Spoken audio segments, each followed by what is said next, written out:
This is an extremely primitive and paranoid culture. Hey kids, how you doing? Comic Book Man here. Welcome to my video Outhouse. It's time once again for Shop Talk. And once again on Shop Talk, we're going to talk about women in comics and women's comics and what the industry can do to try to get more women to buy comic books. I'm being joined once again by the gang. The all-male Outhouse gang, which we covered last time. We don't have a woman here, which is one of the reasons why we're doing this. Women aren't coming in the door. What can we do, or what can the industry do, I should say? What can the industry do to try to get more women into stores? And the first thing I think they could do is go out and find some big name female writers. The example I use is Reginald Hudlin's Black Panther. Now, the man who was writing Black Panther previous to this was Christopher Priest? Christopher Priest. Christopher Priest. Christopher Priest was African-American, and he wrote Black Panther for a long time. It sold okay, but like all B-level books, the sales gradually dwindled off and it died, so they were going to relaunch it. So Marvel got Reginald Hudlin, who was a well-known filmmaker and writer at the time, to relaunch the book. And a lot of people came in the door looking for Hudlin's Black Panther. Should the industry do the same thing with, say, a Laurel K. Hamilton or some other female writer out there, which women know, in order to get them into the doors? What do you think, guys?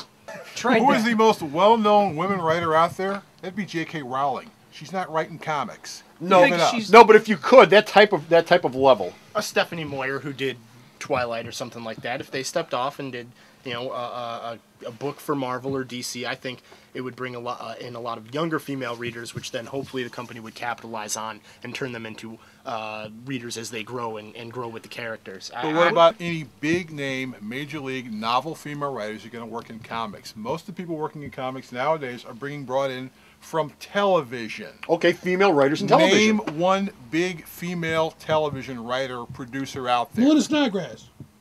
Jane Espenson. Jane Espenson does write. She writes for Buffy. Have sales on Buffy and going Battlestar up. Galactica. And Battlestar Galactica. Sales on Buffy have when they first came out in this new series, the season 8 series, sales were big. Like all books, they dropped off, but they leveled off at a very, at least from here at Alternate Reality, leveled off at a very high level, and they've sort of stayed there. The women who buy that book and the guys who come in and buy the book for their girlfriends or their wives have been very loyal for that book. They've stayed with it. We're into the 30s with that book now, so they've been very loyal with the book and they've followed it. And I'm sure it has a lot to do with the writing. But then, who is the next most powerful female writer in TV? Shonda Rhimes, who wrote Grey's Anatomy and those shows. She's not doing comics either. So but that's nobody necessarily has offered her a job in comics. Reginald Hudlin wasn't doing comics either before Black Panther, and you can go down a list of many other writers in television who weren't doing comics. Reginald Hudlin, however, was a comic fan. Okay, fine. He loved comics, and he approached Marvel to work in comics. Marvel didn't approach him.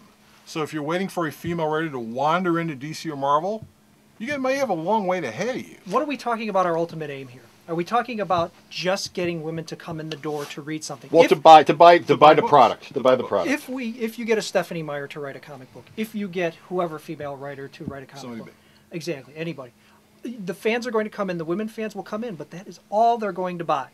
The audience comes in and buys that comic book. They're going to say, what else has Stephanie Meyer done? Has she done any other comic books? And you're going to say, well, no.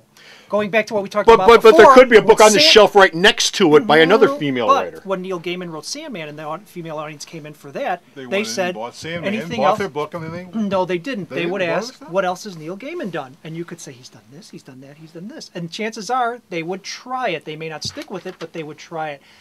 That's probably ultimately what we're speaking of here, of getting women in the door, is to keep them coming back. On Facebook, okay, Melissa Jane Evans wrote this to the question I posed. The best comics for women need to have unshallow ass-kicking heroines who aren't drawn with shelf boobs. They must have cool, unsexist powers like laser vision or super strength, unlike speed cooking or super or ultra babysitting invisibility. Gratuitous pun usage is always a plus, but never be dependent on the male counterpart. I hate it when they make a really good heroine klutzy. That's just stupid. And a good example, she says, is Buffy.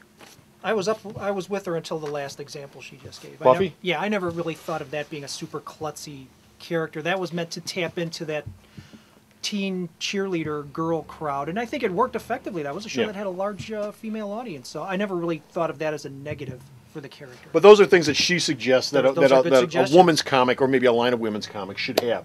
some of the things they should Agreed. try. Agreed. I don't think you're really going to get women into superheroes too much. Sure, they like the Charlie's Angels movies, but that wasn't really a superhero thing. It was ridiculous. Yeah. They were. All right, so pick a book that you would recommend right now on the shelves that you would give to a woman if you wanted to read. You know, like he was just saying, I fall back on Sandman, Buffy. There's other books, Strangers in Paradise, which is no longer published, but Strangers in Paradise had a long run. pretty bad, I'd which recommend is Strangers in different. Paradise.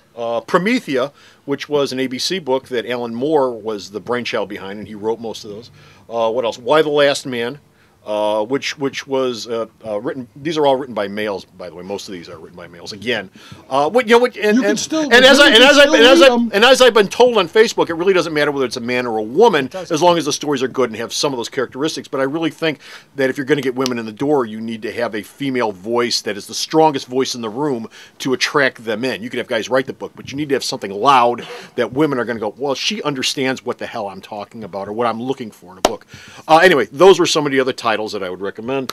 Gail Simone, Jill Thompson, those are some of the creators we've talked about, and Laurel K. Anderson, who does Anita Blake, and this is an incredibly sexist-looking issue, which, I don't know, girls, you can vote on this, you know, whether this is exploitive or not, I don't know. But Laurel K. Anderson, this is her character, this is what she wrote, so go figure. Women can write exploitive stuff, too. Yeah, I assume the exploitive stuff isn't terrible, just as long as that's not the centerpiece of the story.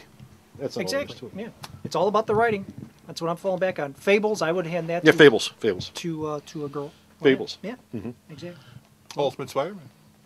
Ultimate Spider-Man. Hey, why not? Ultimate Spider-Man. There are strong female characters in Ultimate Spider-Man. The current run or the current run right now. Brian Bendis creates characters and he creates books that appeal to teenage audiences. Ultimate Spider-Man is a book about a teenager who has girlfriend problems and goes to school, and it's something that women could come in and actually enjoy, and guys can read it too, and they may not be reading it for the same thing, but he's hitting his mark on both sides. If I was going to recommend anything, I'd probably go with Alias by Bendis. Yeah, strong central female character in Jessica Jones. She's a private investigator. She has relationship issues with her boyfriend Luke Cage. A lot of good stuff like that. His new Spider-Woman series is starting to take off. For younger female readers, I'd probably go Power Girl, like I said before, or Runaways, just because that's a sort of like a Degrassi of comics. Runaways is a perfect example. Female writer, female artist, nobody cared. For currently, Until Joss Whedon came on. But I'm talking about the current run right now. Whedon came in. Whedon sales were okay. The last incarnation of the series, which is off because nobody's buying it. Female writer, female artist, they've gone through and they 4 went on to point creative to pushing teams. the fact that it was and a Terry female Moore and creative team. Humberto Ramos had more to do with that book and readers being scared away from that book than Catherine Momin. I would agree with that. And, you know, that was the fact that the women came on after the book took a dip doesn't help. In some ways, but that book is really good now. I'm behind it. I would give it to anybody, man or woman, or young or old. I love Runaways. Okay, the one book that we haven't mentioned, which is the elephant in the room, which everybody overlooks, is the oldest one, and that's Wonder Woman, which is being written by Gail Simone right now, who's a female writer.